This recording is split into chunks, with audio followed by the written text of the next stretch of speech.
Lucas, do you want to introduce the audience to what you picked for us to watch? Absolutely. So I picked the 1997 film titled Funny Games, directed by Michael Haneke. Um, and I guess a very brief synopsis. It's about a family, a mother, a father, and their young son who go on a vacation to their lake house. Um, and they are approached by a strange young man, in a tennis outfit, all white. Strange is an understatement, everyone. This young man has serious psychological issues. Yeah. So one man, what it ends up being he has a friend, he brings a friend along with him. They've got the shortest white shorts you've made me ever seen. Um, and all they want seemingly are just a couple of eggs to bring to the neighbors who are also the family's friends, the main family. They're neighbors at uh, this like this area of lake houses and cottages. Um, they're introduced to these men. Uh, it seems as though like, oh, these are like friends of ours, is like a friend, like a friend's nephew or something. Very strange Yeah, right. connection. Um, and Yeah, and yeah, the it reason quickly goes out why of control. too, yeah, and why it gets out of control too is because these two young men that are berating this family are playing games with them, hence the title Funny Games. But just to warn the audience, this is not a funny movie at all whatsoever. Connor, No, what were your no. thoughts? You can go deep dive spoiler all you want. Like, what did you think of this movie, Connor? Yeah, this movie was something. It's first of all, like if you don't want to see like violent, disturbing imagery, don't watch this because this is a pretty chilling psychological thriller. I had actually seen one Michael Haneke film before that, and that was The Piano Teacher with Isabelle Huppert, which, in Love all that movie. honesty, might not have been the ideal way to start, but it's still a brilliant movie with one of the best performances I think I've ever seen from an I mean, actress. Oh this yeah. time around he gets them again because I have to give a special shout out to this actress. Her name is Suzanne Lothar or Suzanne Lothar. Sorry if I mispronounced it. Okay. She was absolutely excellent in this movie, portraying somebody in a really shitty situation and the pure desperation in her face over the course of this movie, I totally bought the whole time. And I Yep. will add, Suzanne Lothar, who plays the mother, as well as the actor who plays the father, Ulrich Mew, and Arno Frisch, who plays Paul, one of the creepy young sinister men, and also Frank Giering, who plays Peter, his partner. They're all kind of Haneke, uh, Mikhail or Regulars. Michael Haneke regulars. They appeared in different variations in Benny's video and uh, also The White Ribbon, I believe, and Oh also wow. his adaptation of Kafka's The Castle, which I think was a TV movie in Germany. But I would highly recommend. I think Criterion did a treatment of that, um, and it's also like one of the best Kafka adaptations for anyone that is into Kafka. Yeah, and this actor, Ulrich Muhe, sorry, the last name is totally off, but he was also in a movie called The Lives of Others, which is Oh pretty wow. prominent. And I still need to check it out personally, but I've heard that movie is Yeah, fantastic it's as an well. Academy Award-winning film for foreign language film at the time, and it's certainly one of the more acclaimed films to have come out this century.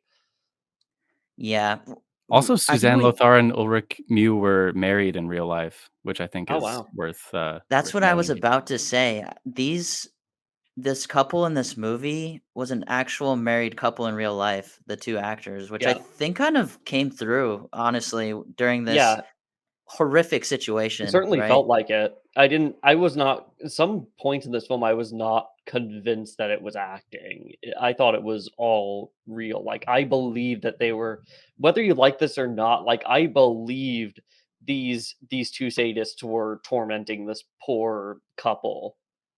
Yeah, because there was a scene even where Suzanne's character essentially is all tied up, and her husband is getting profusely stabbed by one of the assailants, and Haneke chooses to stay on her, Yeah, and her reaction only to that experience, and my god, it was effective. It that's was a lot very of effective. why Michael Haneke's films are so chilling is not because of what they show in particular, but the fact that he almost, like, asks you to look away at some of the sights, and he used similar techniques in The Piano Teacher, where during a pretty horrific moment towards the end, all you see of Isabelle Huppert's character is her face during this sequence, and there is also a one of the more chilling moments in the film is when Suzanne's character is forced to strip in front of the sadists and her husband with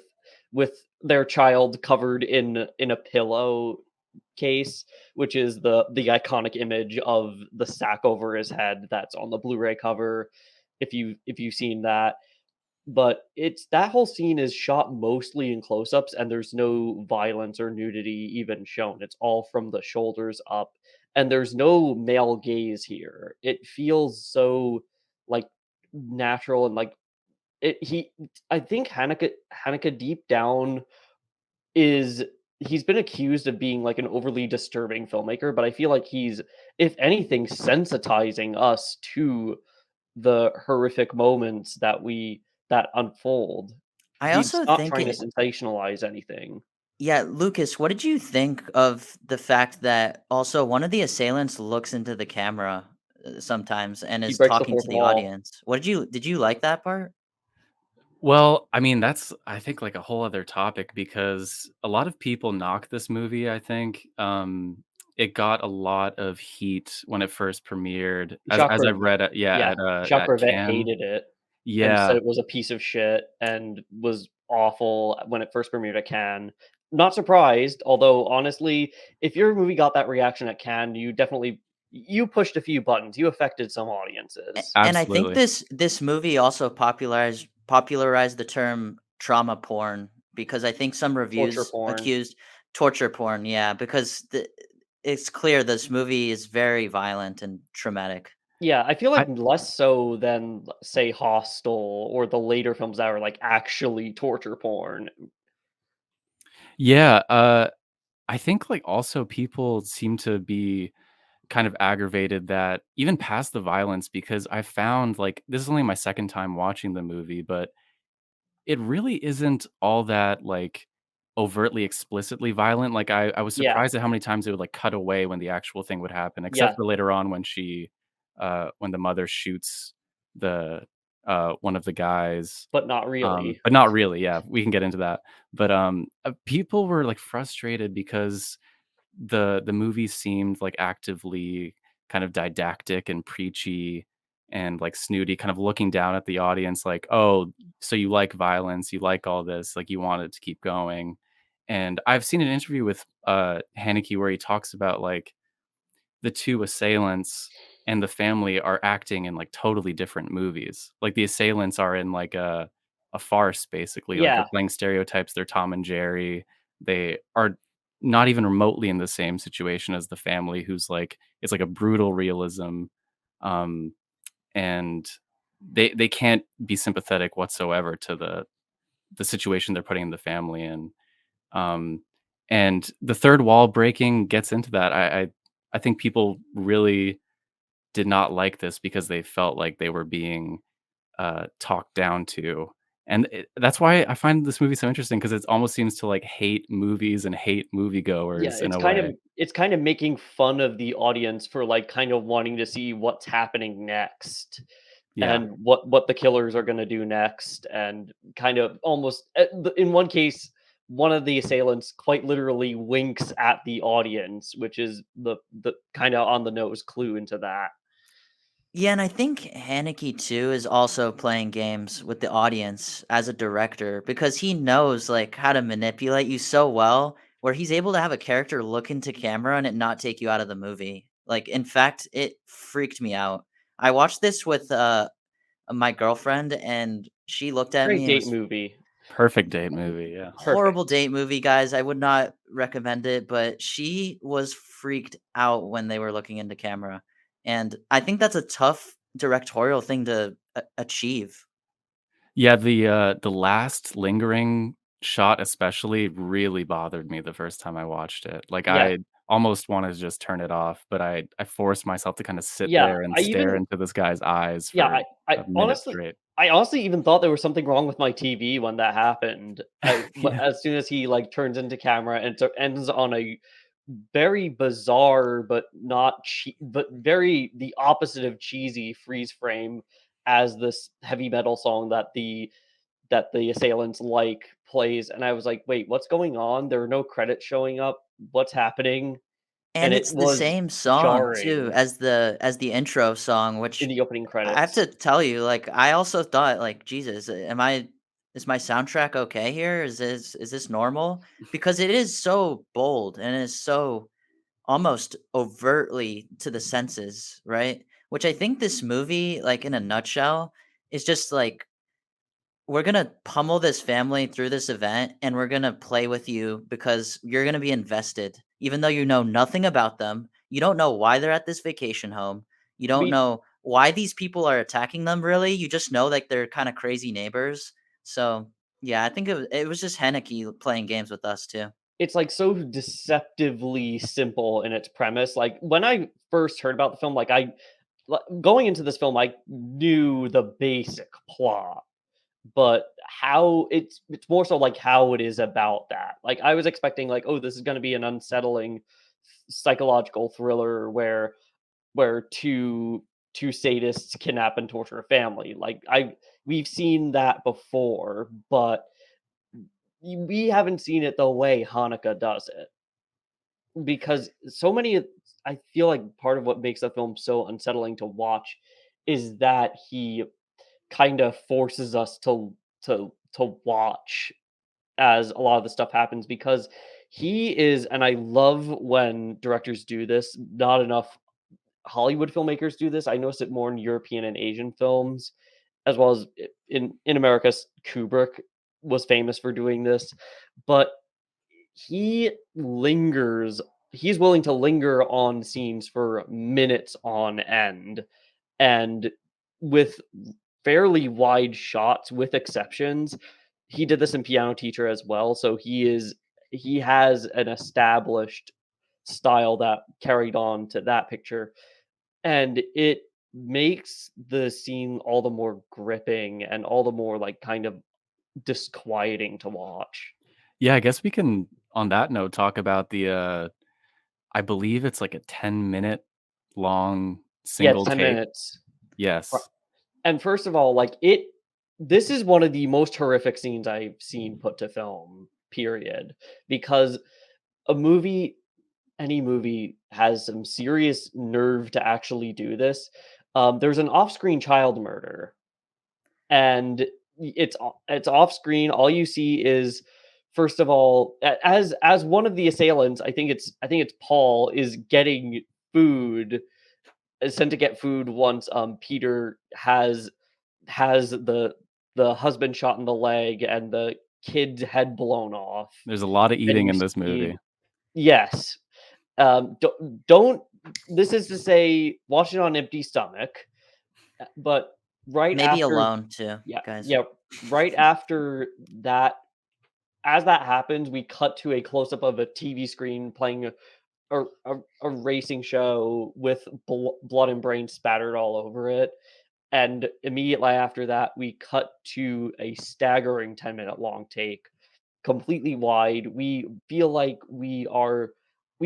I felt like I had witnessed this actually happening in front of my eyes in slow motion when the wife, the mother, is just sitting there staggering at what has just occurred and is like at and even like pauses for minutes on end just to comprehend what has just happened, and then only minutes later s- does she like start to call her husband, and they just can't process what has just happened to The them. use of these long takes in this movie grounds you in this absurd situation, I must say, because you're almost like, how did this escalate to this point where this kid's head is completely blown off by a shotgun?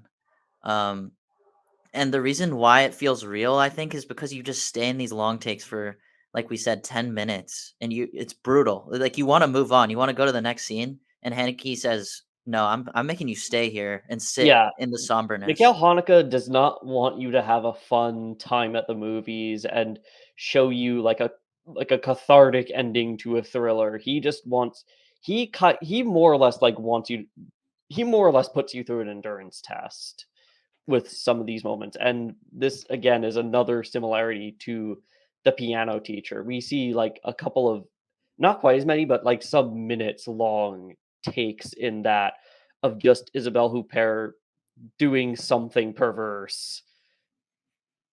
Yeah, Yeah. Lucas, I kinda wanna ask you, like, just from, like, a personal perspective, what do you think of the long takes? Because I know some people that they get tired and they're like, "Can it's slowing the pace down." What do you think, though?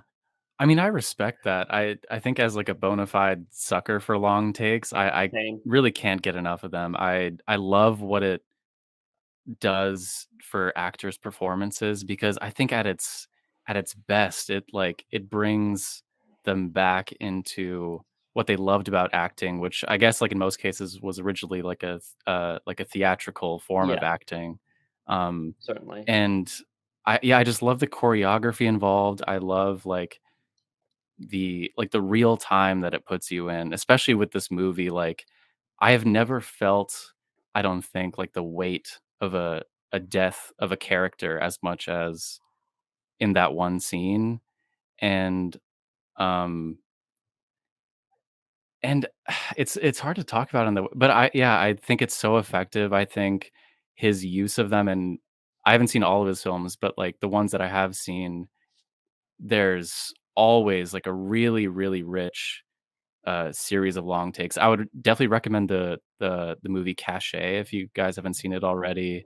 It ends with a really long take that goes, like, into the credit sequence where you don't hear any of the characters talking, and it's a similar very wide shot of a busy entrance to a school, and possibly the most important moment of the narrative of the movie happens in that one long take, but you don't get it. Like, you don't deserve it, I guess, is what Haneke's position is, but I don't know, I just really love it. I love how he does it. I think they did 3 takes of it in Funny Games of that take, and the I thought second it would have one been was what more. was used. Yeah, but yeah.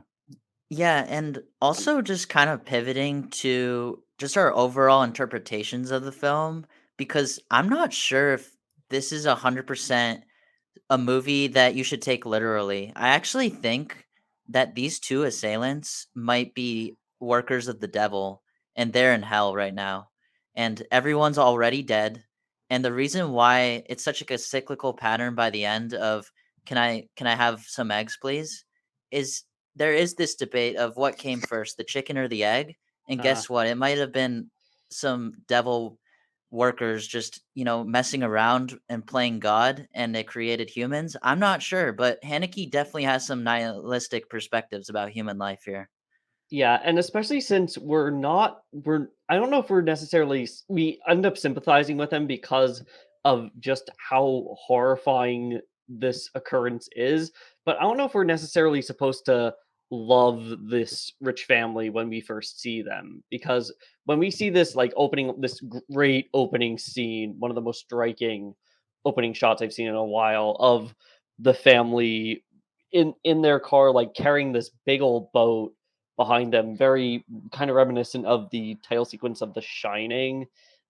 They and of course they're listening to opera. So at first we can assume like, they're kind of snooty, but then we see what's going on, what the assailants end up doing to them. It's just hard not to feel sorry for them. And might I add, is it just me or was there at least a little bit of queer coding in Peter and Paul? Oh, yeah, I think you can definitely, uh, get into that. Yeah, it Um reminded me of a couple Hitchcock films of Rope and Strangers on a Train where Oh, yeah, yeah. the 2 killers in this case are like particularly close partners. So, but if you study it more deeply, you can find a bit more of a potentially like gay or queer coded subtext there may be something a little more between them, 'cause there's there are even moments where they, like, call each other names, like, almost like Tubby. Yeah, that's why I'm like, were they brothers? Because I think one of the plot points that was brought up in the middle of this, torturing of this family was that they had a mother that was a drug user, Yeah, right? and And I they know they got an abused childhood experience that I think it's possible. This is my interpretation of the film that they are dead, these two guys, but they are devils because they had a really really bad childhood upbringing from this mother and now they're in hell playing games with all of their victims. yeah, it could be if you take it literally, it could very well also just be, like, nature, nurture. It ends up being nurture because Because then for me, it explains at the end when Tubby, one of the assailants, is literally talking about, "Is this real? Is this fiction? Is the universe supposed to happen like and they this?" even rewind the one, like, expectation that we would have from any thriller, which is the cathartic moment where the kidnapped woman shoots the killer and escapes, Yeah, which Lucas, we've what did seen you how many think of that times, part when, and then he flips it on uh, its head. Shotgun kills Tubby and then one of the assailants rewinds it back and is like, "Nope, that didn't happen." Yeah, I mean, pretty much this whole movie is, like, totally anti-catharsis in every sense of the word. Um, Even with, like, what you were mentioning before about, like, their backgrounds, um, that was I was seeing that as, like, another kind of game they were playing about, like, "Oh, you want this catharsis of knowing, like, oh, we come from, like, a poor family, our mother was, like our whole family's full of drug addicts, like, we're not brought up well, we're taking it out on the rich and And wealthy even and then well-adjusted." But, and yeah, even it's like yeah. it's just a game. Yeah, even then, Tubby ends up getting tormented as well, along with the family, because Peter keeps bringing this up during one of these torture sessions, and he even makes him cry at one point. So it feels like Peter may be the one even more in control here. So he could very well he very well could be like the devil in charge. Yeah, like, in And charge of the movie itself, it's which is super unsettling, of He's the course, one 'cause who's they kind of clearly have manipulating the God audience.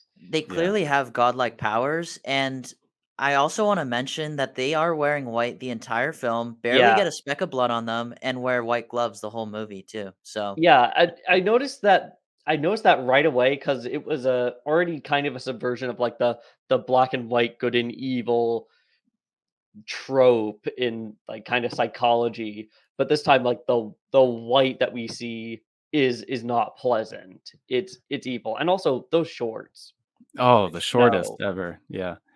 I was wondering if that's kind of the costume design for them was supposed to kind of, have them camouflage in this kind of, like, social strata, like, this bourgeois, like, cottage community. I think that might have been part of it. I also wanted to ask if because this always, confused me about the setup of the movie was, like, you first meet Paul in, like in on the lawn of their neighbor's cottage, and it's, like, far off in the distance, and clearly their neighbor friend is, like he knows Paul's deal, and he's afraid of him, and when the neighbor brings Paul to their house, it's so uncomfortable and strange, but, like, what do you make of that? Like, did Paul and Peter, like, threaten them, and, like, they clearly didn't go as far as they did with the neighbors, and they're doing, like, a circle around this area, it seems like, but I mean, maybe it's not meant to be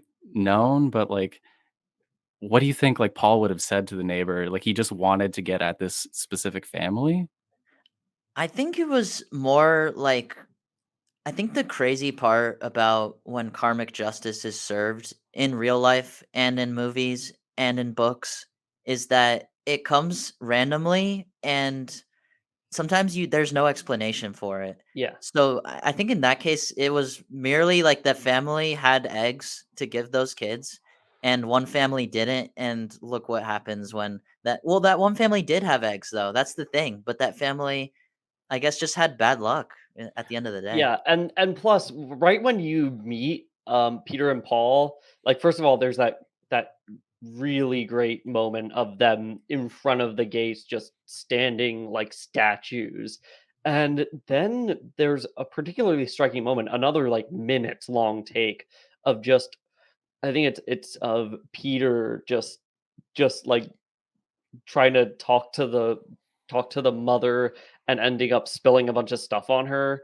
And in that moment particularly struck me in terms of this actor's performance because he very much struck me as a Norman Bates type. At least that's what he was trying to put himself out there as, this, like, seemingly mild-mannered but deep down sinister personality. I just adore that first egg borrowing scene, by the way. I think, like, especially Suzanne Lothar in that one scene. I mean, we were talking about, like, how we sympathize with the main family too, like, whether we are supposed to, and I mean, we are, but especially at the beginning, I find it so funny, just, like, the pace at which he starts to kind of, like, lose patience with this guy. Yeah. Like, when he drops, like, the phone, in the water and, like, he keeps asking for eggs, like, if And this was even as a not, like, a view psychopath, like, I would've still, been she was clearly, like, done with this guy, like, soon on. Maybe she had this, like, supernatural suspicion of, like, or a premonition of what would happen, but, Even as a viewer too, when he was bumbling around, like, dropping phones in water, I knew that this was all on purpose, Yeah. and this family is going to be absolutely screwed because I walked into this movie, Lucas, not knowing a thing about it, that's the way to and do by it. and by the end of it, it gave me such a ride and a thrill because I didn't know where I was gonna go, Yeah. but also just really effectively done. I wanna ask you guys, what is your letterbox score for this movie? For me, it's a 4.5, potentially on a rewatch, potentially a 5. I don't know why I want to do that to myself, but still, this was an excellent picture. It was. I think I'm between that and Piano Teacher. I think I like Piano Teacher just a little more, probably because it was my intro to Haneke, and it gave me one of my all-time favorite performances in Isabelle Huppert. But this is up there. Yeah, I actually do not score things on Yeah, I Letterboxd. noticed. Yeah. Uh, or maybe Respect. I have, like, at the very start, but, like, I find it so hard to standardize everything. Yeah. Yeah, I guess for you, Lucas, if you don't wanna score it, where would you rank this for his other work, Haneke? I mean, I would, agree with Connor. I love Piano Teacher. I think I like that one more. I'm not sure where it goes in terms of everything. I've seen most of his movies.